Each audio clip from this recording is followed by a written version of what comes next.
Welcome back to our channel. मैं हूं आपका होस्ट दोस्त सलोन बड़ी मुकेश और आज हम जिस टॉपिक में बात करने जा रहे हैं वो है हेयर फॉल।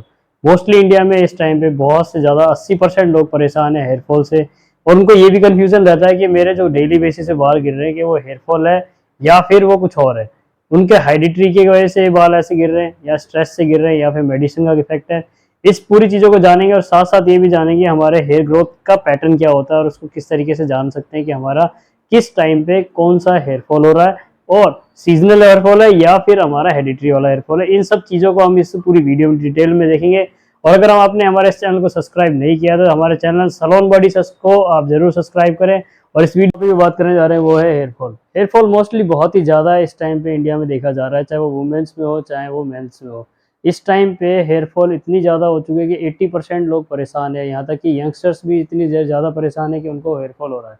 हेयरफॉल बेसिकली होता क्या है? हेयरफॉल एक तरीके का बाल का झड़ना होता है जो कि अगर वो बंच में गिर रहा है, क्योंकि किसी भी एक हेयर फॉल का रीज़न आप देखा जाए तो वो स्ट्रेस भी हो सकता है और अन्य चीज़ें से भी हो सकता है। इस चीज़ को हम वीडियो के आगे देखेंगे।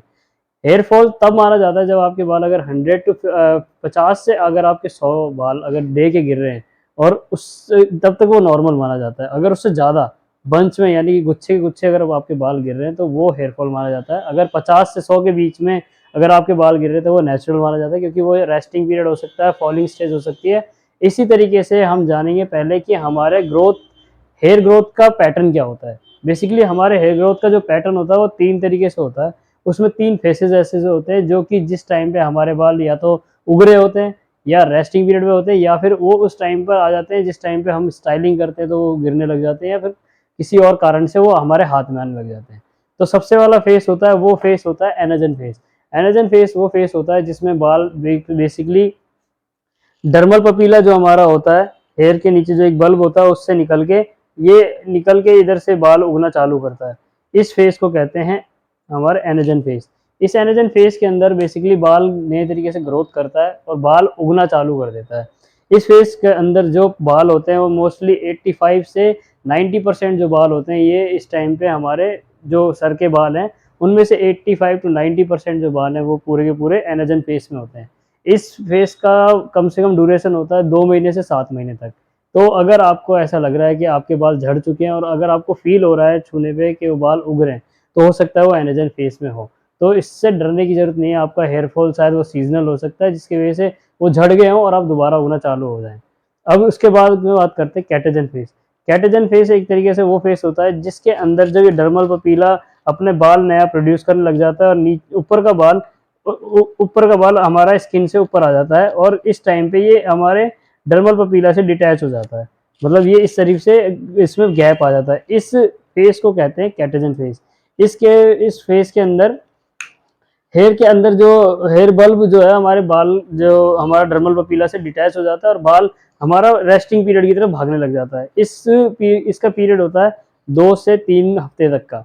इस टाइम पे हमारे बाल हो सकता है जब हम ये क्योंकि इस टाइम पे हमारे बाल डर्मल पपीला में अटैच नहीं है, यानी कि जो हेयर बल्ब है उसने उसको पकड़ नहीं रखा है और वो एक तरीके से इस कंडीशन में है, तो वो हवा में ही होता है।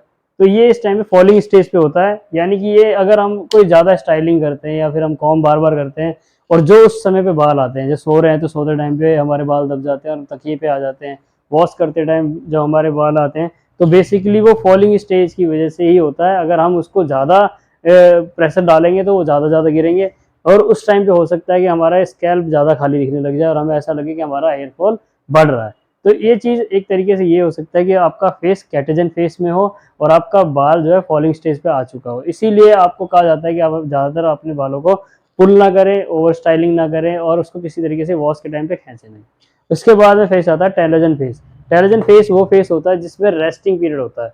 रेस्टिंग पीरियड का मतलब ये हो गया जब हमारा डर्मल पपीला से हमारा बाल डिटैच हो गया, जब हमारा जो डर्मल पपीला से बाल डिटैच हो जाता है, इस टाइम पे ये हमारे यहाँ पे रेस्ट कर रहा होता है।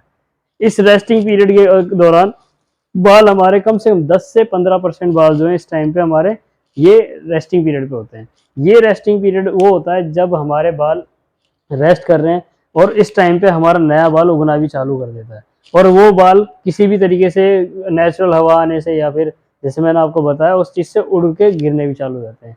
तो ये जब डरने की जरूरत नहीं, क्योंकि ये 15 से 10% ही होता है, तो ये बहुत ही कम रेशियो होता है। इस टाइम पे इस टेलोजन फेस को हम हम ये नहीं समझ सकते कि हमारा हेयर फॉल है।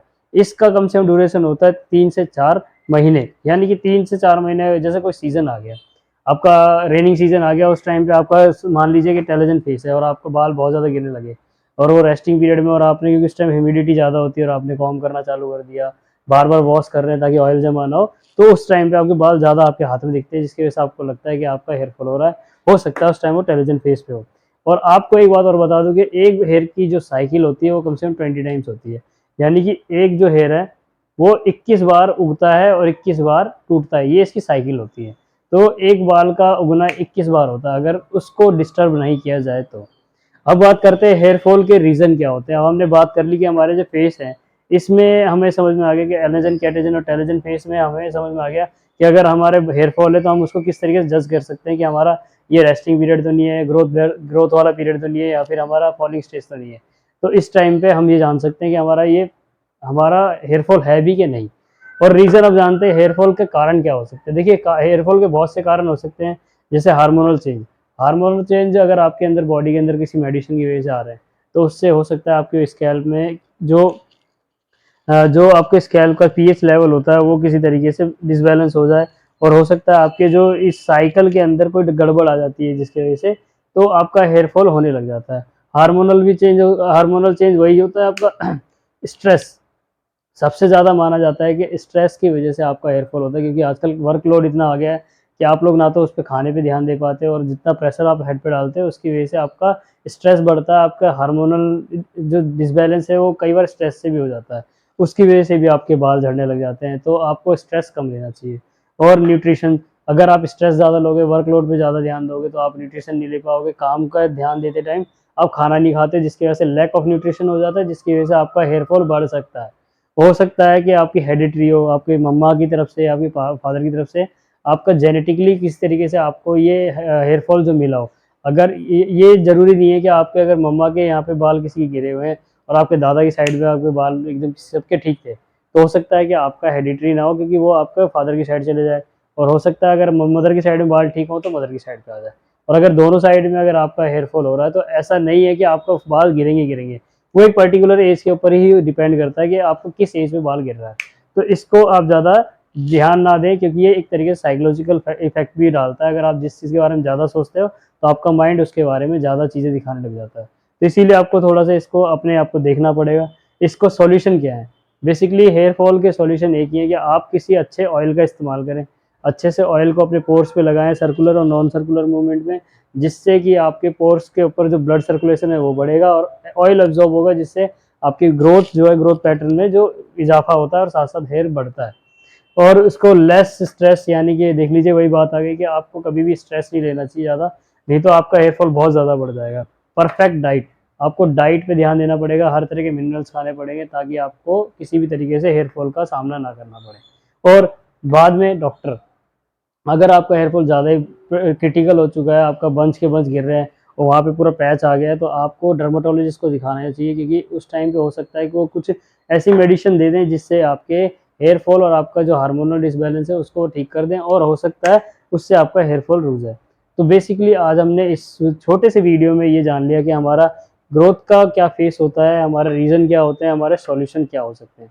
तो ऐसे ही मैंने हेयर फॉल पे और भी वीडियो बना रखी है डिटेल में, आप उसको भी जाके देख सकते हो। और आपने अगर हमारे चैनल को सब्सक्राइब नहीं किया तो चैनल को सब्सक्राइब करें, वीडियो को लाइक शेयर करें और अपने दोस्तों के साथ ज़रूर शेयर करें जिनको ये नहीं पता कि आपका हेयर फॉल है कि नहीं। Thanks for watching guys, keep watching salon body.